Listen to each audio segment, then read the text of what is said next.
Mohon maaf para masyayikh, para mursyid, para wakil talqin, para ikhwah. Sekarang thariqat hanya sibuk zikir, wirid, ijazah. Tapi lupa bab hakikah. Hakikat. Hakikat itu isinya ilmu. Ujungnya yakin. Maka disebut ilmul yakin. Pangkat keduanya ainul yakin, pangkat ketiganya hakul yakin. Ada lagi di atasnya. Al-ma'rifah, itulah keyakinan di atas keyakinan. Dan apa kata Nabi Muhammad SAW? Jangankan kalian, Nabi Ibrahim saja itu butuh kepada syafaatku. Maka untuk mencapai al-ma'rifah harus lewat Nabi Muhammad SAW. Bagaimana mungkin orang tarekat berbuat bid'ah? Dalam thariqah, seorang murid futuh dapat laduni, dapat terbuka, tersingkap kolbunya, mesti jalur Nabi Muhammad. Berarti dilarang bid'ah, benar?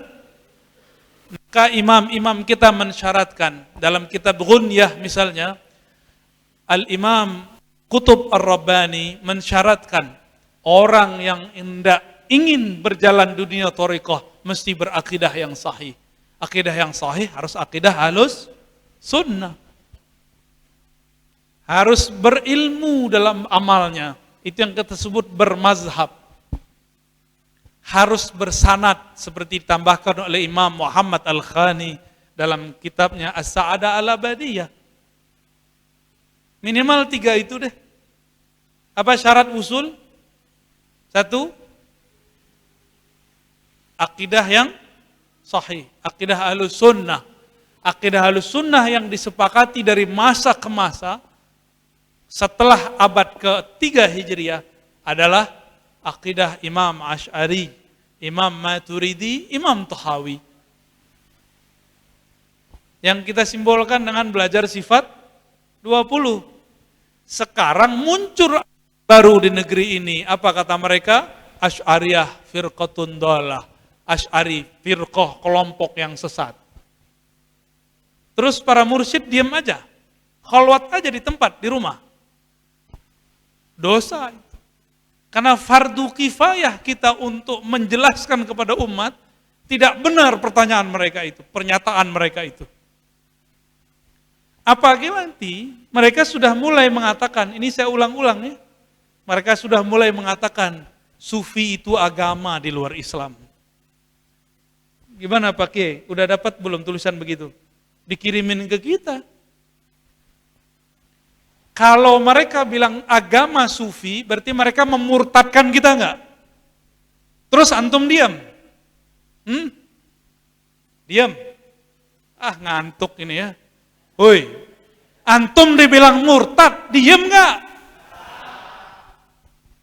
Terus kita gimana? Ya kita buka lagi majelis secara terbuka.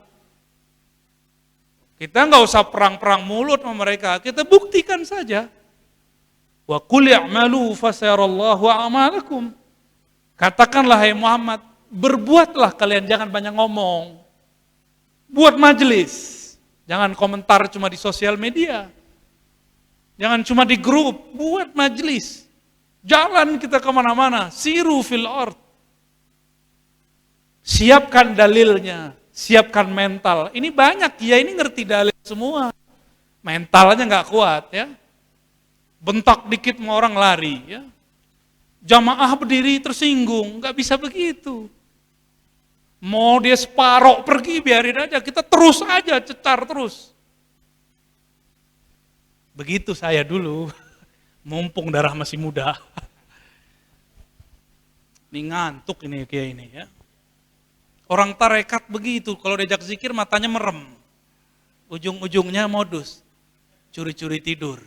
Pak, saya belum tidur. Baru tidur 45 menit dari kemarin. Ya, antum tinggal aneh tidur. Yaudah kita pergi aja ya. Ini sudah gawat beginian. Udah gawat ini. Mereka sudah nyebarin kalam-kalam begitu. Terus apa kata mereka dalam bab fikih? Orang Indonesia ini mazhabnya Syafi'iyah, bukan Syafi'i. Tuh kan, ngibulin umat itu. Benar nggak? Kita diam-diam aja, Pak. Kita diam-diam aja. Suara para asatis ini takut. Yang negur saya, kiai juga. Apa kata dia? Ente nggak takut? Ntar ditinggalin jamaah. Kita lihat wajah nih kiai. Ente hafiz Quran ya, dalam hati kita. Tapi dia takut ditinggal jamaah, tidak takut ditinggal Rasulullah Sallallahu Alaihi Wasallam. Nggak takut ditinggal oleh Hadratus Syekh Hasyim Asy'ari. Nggak takut ditinggal oleh Kiai Ahmad Dahlan. Nggak takut ditinggal oleh Abah Zain Syukri. Nggak takut dia takut ditinggal jamaah yang 2 biji itu. Udah, para kiai nggak usah takut. Innallaha ma'ana. Allah bersama kita kok. Apa dalilnya? Ana ma'ahu idza dzakarani. Aku bersamanya jika dia menyebut-nyebut namaku. Jadi kalau kita menyebut-nyebut nama Allah, Allah bersamai kita. Masih takut? Allah kirim bala tentaranya yang tidak terlihat oleh mata. Masih takut? Secara zahir kita perlu buatlah ya laskar-laskar bagus. Tapi batin ini yang paling penting. Apakah batin kita bersama dengan yang al-batin? Apakah kolbu ini bersama dengan yang membolak-balik kolbu?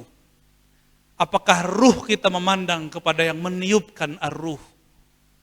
Kalau sudah begitu, 313 ahlul badar melawan ribuan orang-orang kafir Quraisy dan Ar-Rum. Semuanya habis. Kenapa? Ada bala tentara yang Allah kirim yang tidak terlihat. Antum masih takut? Tapi syaratnya itu. Ana ma'ahu idza dzakarani. Ini hadis sahih Bukhari. Ada maknanya juga di Muslim. Aku bersamanya jika dia menyebut-nyebut namaku. Jika dia mengingat aku. Allah itu beda sama kita. Kita kalau ingat seseorang, belum tentu dia ingat kita. Antum robitoh sama guru, belum tentu guru ingat antum. Kalau dia belum kamil, kalau dia sudah kamil, baru dia bisa connect sama kita. Oh, ada yang lagi robitoh nih. Oh, ada yang lagi zikir nih. Berasa sama dia. Maka dia mendoakan, ya Allah bukakan kolbu hati muridku. Walaupun dalam satu nafas dia berdoa. Maka mursyid ini lebih mulia daripada seorang tua atau ayah dan ibu. Ayah ibu paling mendoakan mau rezekina, sehat walafiat, paling gitu doang. Tapi kalau orang tua ruhani mendoakan supaya kenal ilahi, supaya selamat ketika pulang ke alam sana.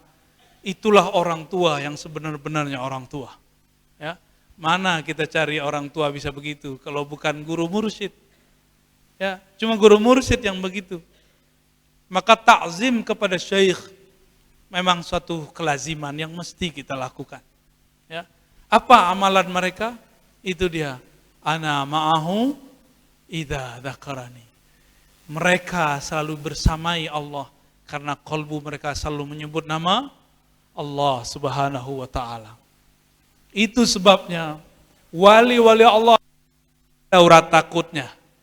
Karena Allah mengatakan, siapa yang sudah bersamaku, la khaufun alaihim walahum yahzanun. Dia nggak akan ada rasa takutnya, nggak ada rasa sedihnya. Ya, gimana kira-kira? Habis ini orang tarekat berani nggak nih? Udah dibakar gini Pak? Nggak berani juga? Ya, Pak, kajian terbuka di luar. Asbabnya kita buat penjagaan. Secara asbab zahir, batinnya. La ilaha illallahu hisni. La ilaha illallah itu bentengku. Masuklah ke dalam benteng Allah itu. Allah jaga kita zahir dan batin.